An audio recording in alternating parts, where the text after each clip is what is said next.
నమస్తే. ఇన్నాళ్ళు నన్ను సపోర్ట్ చేస్తూ, ఎంకరేజ్ చేస్తూ మీ ప్రేమని నాకు అందిస్తున్న ప్రతి ఒక్కరికి కృతజ్ఞతలు. అలాగే ఈ వీడియో కూడా ఖచ్చితంగా మీకు ఉపయోగపడుతుంది. లైక్, షేర్ అండ్ సబ్స్క్రైబ్ చేసి మీ సపోర్ట్‌ని నాకు అందించండి. అలాగే ఈ వీడియో పట్ల మీకున్న అభిప్రాయాన్ని కామెంట్ సెక్షన్‌లో కామెంట్ చేసి తెలియజేయండి. ఇప్పుడు వీడియోని చూద్దాం. నమస్తే, వెల్కమ్ టు అవర్ ఛానల్. నేను పద్మిని. ప్రస్తుతంతో పాటు ప్రముఖ ఆధ్యాత్మికవేత్త, వాస్తు జ్యోతిష పండితులు, లలిత ఉపాసకులు, వాస్తు జ్యోతిష శిక్షణ నిపుణులు బ్రహ్మశ్రీ నానాజీ పట్నాయక్ గారు మనతో పాటు ఉన్నారు. మాట్లాడదాం. సార్ నమస్తే. సార్ శ్రీమాత్రే నమః. సార్, ఒక ధర్మ సందేహం సార్. ఇవాళ రేపు నెట్టింటి ఒక విషయం తెగ వైరల్ అవుతుంది. అదేంటంటే అందరికీ సొంత ఇళ్ళు ఉండవు కదా, అద్దెళ్లలో ఉండేవాళ్ళు ఉంటారు. పాపం ఇల్లు నుంచి ఇల్లు మారేటప్పుడు ఖచ్చితంగా పాలు పొంగించుకోవాలి. మంచి ముహూర్తంలో వెళ్ళాలి ఒక ఇంటికి, పాలు పొంగించుకోవాలి. అది మన సొంత ఇల్లు కానప్పటికీ మన ఇల్లులానే మనం అక్కడే నివసిస్తాం కాబట్టి ఖచ్చితంగా పాలు పొంగించుకొని వెళ్తారు శుభ సూచికంగా. అయితే నెట్ లో అంటే సోషల్ మీడియాలో చాలా మంది చెప్తున్న విషయం ఏంటంటే, ఒకవేళ అలా పాలు పొంగించుకుని మీరు వెళ్తే, మీ సొంత ఇల్లు కాకుండా అద్దెంట్లోకి వెళ్తే మీకు ఇంకా జీవితంలో సొంత ఇల్లు కల నెరవేరదు అని చెప్తున్నారు సార్. ఒక వాస్తు పండితులుగా మీరు చెప్పండి, లేదా పండితులుగా మీరు చెప్పండి సార్. నాకు కూడా ఎదురైంది ఈ సమస్య మా ఇంట్లోనే. ఇప్పుడు నేను కూడా బోల్డ్ ఇల్లులు మార్చాను, పిల్లులు మార్చాను. పిల్లి ఇల్లు మారుస్తూ ఉంటుంది కదా, ఇల్లు వచ్చిందిగా మరి సొంత ఇల్లు. చెప్పండి సార్. ఒకటమ్మా, పాలు పొంగిస్తే సొంత ఇల్లు రాదు అనేది తప్పు. ఎందుకంటే నేను పాలు పొంగించా, నాకు సొంత ఇల్లే వచ్చింది. అందరికీ ఇంచుమించు వస్తుంది. సొంత ఇల్లు ఎప్పుడు వస్తుంది అంటే, మీకు సొంత ఇల్లు కొనుక్కునే యోగం ఉంటుంది. యోగం ఉన్నప్పుడు సొంత ఇల్లు వస్తుంది. యోగం లేకపోతే కొన్ని కోట్ల రూపాయల మీద డబ్బులు ఉన్న సొంత ఇల్లు రాదు. ఏదో రూపంలో వాళ్ళకి మిస్ అవుతూ ఉంటుంది సొంత ఇల్లు కొనుక్కోవాలి. సొంత గృహ యోగము అంటారు. అందుకే దాన్ని గృహయోగము, వాహన యోగము, వివాహ యోగము, సంతాన యోగం, ఇవన్నీ యోగాలు. అంతేగాని పాలు పొంగిస్తే సొంత ఇల్లు రాకపోతే ఇంకెందుకు. ఇంకా కాదు, పాలు పొంగించడానికి ఒక లెక్క ఉంది. ఎందుకు పొంగిస్తారనే దానికి ఒక సిస్టమ్ ఉందమ్మా. సో అద్దెంట్లోకి వెళ్ళేటప్పుడు పాలు పొంగించాలి. అన్నిటికంటే ముఖ్యం ఏంటంటే ఆ ఇల్లు ఎలా ఉందో చూసుకోవాలి. మీకు మీ పేరు రీత్యా వర్గు ఏ డైరెక్షన్ మీకు పనికొస్తుంది, పాయింట్ నెంబర్ 1. పాయింట్ నెంబర్ 2, మీరు పనికొచ్చినటువంటి డైరెక్షన్ ఇంటి యొక్క ద్వార పదం సరిపోయిందా లేదా, ఆ ఇంట్లో పెట్టకూడని ప్రదేశంలో బాత్రూమ్ లెట్రిన్స్ ఏమైనా కట్టారంటే ఉత్తరంలో వాయుల్లో కడుతుంటారు, అలాంటప్పుడు దాన్ని అవాయిడ్ చేయడము లేదా దానికి రెమెడీ చేసుకోవడము. మీకు ఇంట్లో ఉండే కలర్స్ ఎలా ఉన్నాయి, ఇంట్లో ఉండే వస్తువులు ఎలా పెట్టుకుంటున్నారు, మీ పేరుకి ప్లస్ మీ లోపల ఉండేటువంటి వాస్తుపరంగా ఏమైనా దోషాలు, ఇవి చెక్ చేసుకోవాలి. ఇది మెయిన్. అయితే మరి పాలు ఎందుకు పొంగిస్తారు? పాలు పొంగిస్తారు, దాని తర్వాత పాలు పొంగిన పాలతో ఒక ప్రసాదంలా తయారు చేసి అమ్మవారికి నివేదన చేస్తారు. అసలు ఎందుకు పాలు పొంగిస్తారు అంటే, మీరు ఆ ఇంట్లోకి వెళ్ళిన తర్వాత అది ఆ పొంగిన పాలు ఏ దిశలో పడితే దానికి సంబంధించిన జాగ్రత్త తీసుకోమని, దానికి సంబంధించిన లబ్ధి పొందబోతున్నారని అర్థం. సంకేతం. అది సంకేతం. మీకు ఒక్కొక్క దిశ గురించి చెప్తాను. ఉత్తరంలో పొంగింది అనుకోండి, ఉదాహరణకి పాలు ఉత్తరం వైపు, దీనికి 8 దిశలే చూస్తారు, 16 దిశలు చూడరు. ఇంకా మైన్యూట్ గా కూడా చూసుకోవచ్చు కావాలంటే.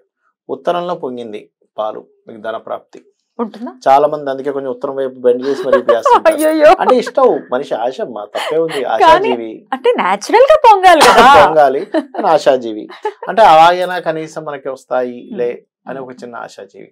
సో ఉత్తరం వైపు తూర్పు వైపు పెట్టుకుంటూ ఉంటారు. ఉత్తరం పొంగింది, న్యాచురల్ గా పొంగింది, మీకు ధన ప్రాప్తి వస్తుంది ఆ ఇంటికి వెళ్ళినప్పటి నుంచి. ఈశాన్యం వైపు పొంగింది, జ్ఞాన ప్రాప్తి వస్తుంది, సంతానాభివృద్ధి ఉంటుంది. తూర్పు వైపు ఆ పొంగిపడ్డాయి, కీర్తి ప్రతిష్టలు పెరుగుతాయి, ప్రమోషన్స్ వస్తాయి, ఆ ఇంటికి వెళ్ళిన ఆరోగ్యం బాగుపడుతుందని అర్థం, పదవులు వస్తాయని అర్థం అనమాట. రాజకీయాల్లో ఉండేటువంటి వరకు రాజకీయం వస్తున్నారు. ఆగ్నేయం వైపు పొంగింది అనుకోండి, ఒకటేంటంటే ఆ ఇంటికి వెళ్ళినప్పటి నుంచి పెళ్ళి అవ్వడం జరుగుతుంది, పెళ్ళి అవుతుంది. కాకపోతే ఏంటంటే కొంచెం కుటుంబ సభ్యుల్లో చిన్న చిన్న కలతలు కూడా వస్తాయి ఆగ్నేయం వైపు పొంగినప్పుడు. దక్షిణం వైపు పొంగింది అనుకోండి, ఆ ఇంట్లో దక్షిణ దోషం ఏదో ఉందని మనం అర్థం చేసుకోవాలి. అర్థం చేసుకోవడము, దాంతోపాటు పర్టికులర్గా గొడవలు ఏమైనా ఎక్కువ అవుతాయా అంటే, ఈ ఇంట్లో కొంచెం గొడవలు అయ్యే ఛాన్స్ ఎక్కువగా ఉందని మీరు అర్థం చేసుకోవాలి. లేదా ఆ ఇంట్లో ఎవరైనా గతంలో ఏదైనా మరణించి ఉంటుంటారు, లేకపోతే ఎవరైనా బాగా అనారోగ్యంతో ఉండేవాళ్ళు కొంచెం చూసుకోవాలి వాళ్ళ యొక్క హెల్త్. నైరుతి వైపు పొంగింది, ఆ ఇంటికి వెళ్ళినప్పటి నుంచి కాస్త పితృదేవతలకి ఎక్కువగా మీరు చేయాల్సిన పరిస్థితి ఉంది అని చెప్తుంది. పడమర వైపు పొంగింది అనుకోండి, అది కూడా మంచిది, తప్పేం కాదు. పడమర వైపు పొంగితే మీకు లాభాలు వస్తాయి, కాకపోతే ఏంటంటే శ్రమ కూడా ఎక్కువగా ఉంటుంది, కష్టపడాల్సి ఉంటుంది. వాయువ్యం వైపు పొంగింది, కొంత మనస్పర్ధలు వస్తుంటాయి, బట్ ఏంటంటే ప్రయాణాలు ఎక్కువ ఉంటాయి ఇంట్లో. కొన్ని ఫైనాన్షియల్గా కూడా గ్రోత్ ఉంటుంది, బ్యాంక్ బ్యాలెన్స్ పెరుగుతుంది, వాయువులను పొంగితే కనుక ఇట్లాంటి ఫలితాలు ఇస్తుంది. అంటే ఆ ఇల్లు ఏం చెబుతుంది, నువ్వు ఏ జాగ్రత్త తీసుకోవాలని చెప్పేది పాలు పొంగే డైరెక్షన్. అంతేగాని పొంగిచ్చొద్దని కాదు. పాలు పొంగిస్తే సొంత ఇల్లు రాకపోవడం అసలు లింకే లేదు కదా, ఎక్కడ శాస్త్రబద్ధం కాదు, ఏదో ఊరకనే చెప్పే మాటలు ఇవన్నీ కూడా. ఒకటే ఏంటంటే ఇంటికి వెళ్ళేటప్పుడు మీరు పర్టికులర్ గా నేను ఇందాక చెప్పినటువంటి డైరెక్షన్స్ లో అవన్నీ ఉన్నాయో లేవో చూసుకొని, ఉత్తరంలో పొరపాటును కూడా ఎల్లో రెడ్ కలర్స్ లేకుండా వైట్ కలర్ ఉండేలా చూసుకొని, ఈ తూర్పు వైపు కాస్త లైట్ గ్రీన్ కలర్ ఉండేలా చూసుకొని, నైరుతిలో క్రీమ్ కలర్, అదేవిధంగా వాయుల్లో ఉండే రూమ్ వైట్ కలర్ ఉంటేలా చూసుకుంటే కూడా ఎనర్జీస్, కలర్స్ కూడా ఎనర్జీస్ అని కాపాడుతూ ఉంటాయి. పశ్చిమంలో ఎల్లో ఆర్ వైట్ వేసుకోవచ్చు, క్రీమ్ ఆర్ వైట్ కలర్స్ వేసుకోవచ్చు, వేసుకుంటే బాగుంటుంది. అంతేగాని ఇది శాస్త్రోక్తం కాదు. ఇటు సార్ వంటింట్లో అంటే దక్షిణం వస్తుంది కదా, గ్రీన్ కలర్ వేసుకోవచ్చు, గ్రీన్ కలర్ వేసుకోవచ్చు, లైట్ గ్రీనిష్, క్లాసిక్ గ్రీన్స్ వేసుకోవచ్చు. గ్రీన్ అంటే పచ్చగా ఉండేది భయమేయకుండా అలా భయపడేది కాకుండా వేసుకోవచ్చు. అంటే ఏమి లేదు, ఏమవుతుంటుందంటే చాలా మందికి తెలియక ఇప్పుడు పైన ఇంటి మీద పూల మొక్కలు పెట్టుకుంటారు, తెలియక ఉత్తరంలో పెట్టుకుంటారు. తూర్పు ఆగ్నేయంలో పెట్టుకోవాలి, దక్షిణంలో పెట్టుకోవాలి. ఉత్తరంలో బరువు కదా, ఎర్త్ ఎలిమెంట్ కదా, ఫైనాన్స్ ఆగిపోతుంది ఏంటో అర్థం కాదు వాళ్ళకి. అప్పుడు మళ్ళీ మార్చాక చేంజెస్ వస్తాయి. ఈశాన్యంలో బరువు కదా, మొక్కలైనా కూడా, తులసి మొక్క అయినా కూడా, తులసి మొక్క పర్లేదు. తూర్పు ఈశాన్యం నుంచి మిగతా మొక్కలన్నీ పెట్టుకోవచ్చు, కానీ ఉట్టి ఈశాన్యంలో ఎక్కువ బరువు పెట్టకూడదు, శిరస్థానం కదమ్మా. సో హెడ్ ఏక్ అనిపిస్తూ ఉంటుంది వ్యక్తికి, చాలా బరువులు మోస్తున్నాం అనిపిస్తూ ఉంటుంది. అంటే మన తలకు మించిన భారాన్ని పెట్టుకుంటాడు అట్లా. అందుకని ఉత్తరం ఈశాన్యం. ఇంకోటి ఏంటంటే చాలా మంది బ్రహ్మస్థానం ఎలా ఉందో చూసుకోరు, బ్రహ్మస్థానంలో పిల్లర్ వస్తుంది, ఒక్కోసారి తెలియ కట్టేసుకుంటారు. అట్లాంటి వాటి వల్ల దోషాలు రావడం.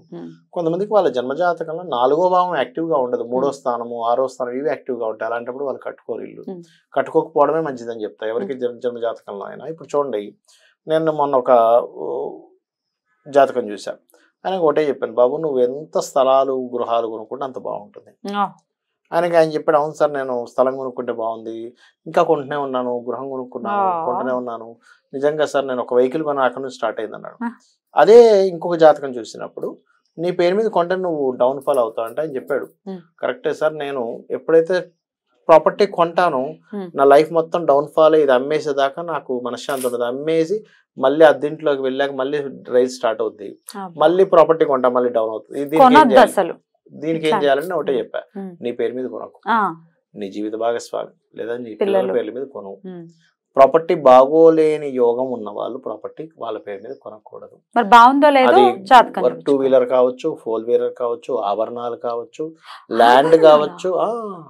సార్ గోల్డ్ కూడా ఎట్లా సార్? గోల్డ్ కూడా వాళ్ళ పేరు మీద కొనడమే, అవతల వాళ్ళ పేరు మీద కొనుక్కోవడమే, బిల్డింగ్ వాళ్ళ పేరు మీద చేసుకుని వీళ్ళు వేసుకోవడమే. ఇప్పుడు భర్త కారులో వెళ్ళాలి, కానీ కారు అతని పేరు మీద ఉండకూడదు, నాదనే భావన ఉండకూడదు, భార్యది నేను తీసుకుని తిరుగుతున్నా అంతే. తీసుకుంటే ఖచ్చితంగా వాళ్ళకి డౌన్ ఫాల్ అవ్వడం, మనశ్శాంతి లేకపోవడం జరుగుతాయి. సో జాగ్రత్త తీసుకోవాలి. అసలు ఏవి పడతాయి ఏవి పడదు అనేది జాతక పరిశీలన చేసుకుంటే ఖచ్చితంగా తెలుసుకోవాలి. రైట్. సో మంచి క్లారిటీ ఇచ్చారు సార్. అసలు పాపం ఏం చేయాలంటే మా ఇంట్లోనే ఎదురైంది కాబట్టి మా పిన్నులు మా అమ్మ అందరూ మాట్లాడేసుకుంటున్నారు, ఓ పాలు పొంగిచ్చదట పాలు పొంగిచ్చదట, చిన్నప్పటి నుంచి పొంగిస్తున్నాను. పొంగించాలి, ఆ దేవత ఆ రకంగా అనుగ్రహిస్తుందని అర్థం చేసుకోవాలి. దాంతో పాయసం వండాలి, అమ్మవారికి నివేదన చేయాలి. సో మన సొంత ఇల్లు కాదు, వాళ్ళ గృహప్రవేశం ఎప్పుడో చేసేసారు కదా, ఈ క్యాల్కులేషన్స్ వద్దు, మనమే ఉంటాం కదా ఇంట్లో. Right sir. నేను అస్తమాను పొంగించేయటం కాదు, సూచకం కాబట్టి ఖచ్చితంగా చేసుకోవచ్చు, అంతే కదా సార్? Right sir. చాలా యూస్ఫుల్ టాపిక్ డెఫినెట్ గా ఇది. ఈ కన్ఫ్యూజన్స్ లో ఉన్న వాళ్ళు దానికి ఒక తెరబడి మామూలుగా ఎప్పుడు మీరు ఇదివరకు ఎలా చేసుకున్నారో అలాగే చేసుకోవాలని ఈ సందర్భంగా తెలియజేస్తూ కృతజ్ఞతలు సార్. నమస్కారం. శ్రీమాత్రే నమః.